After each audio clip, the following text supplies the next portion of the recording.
तर रात्री झोपण्यापूर्वीचे ना हे सगळ्या प्रकारच्या सीड्स होत्या ना, ते सगळे एक एक चमचा भिजत ठेवलेल्या होत्या आणि त्याच्यामध्ये 2 अंजीर आणि 2 खजूर टाकलेल्या होत्या.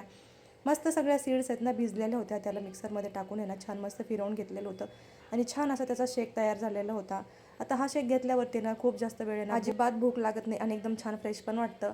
तर सकाळी मी बनवलेला होता माझ्यासाठी आणि पिल्लूसाठी. आता जानूनी काय घेतलेला नव्हता, पण म्हटलं चला आता तिचा थोडासा पिऊ घातला तिला आणि नंतर उरलेलं ना मी पिलेले होते, कारण की तिला ते अजिबात आवडलेलं नव्हता.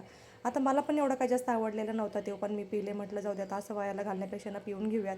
नंतर बाकीचे कामं तर होते ते सगळे तसेच ठेवलेले होते आणि मला जायचं होतं आज सोनिकासोबत हॉस्पिटलला. मग आवरून वगैरे घेतलं, जानूला पण आवरलं आणि म्हटलं चला आता जाऊन येऊयात, कारण की सकाळी सकाळी जाऊन यायचं होतं आम्हाला, नंबर लावलेला होता तिने म्हणून.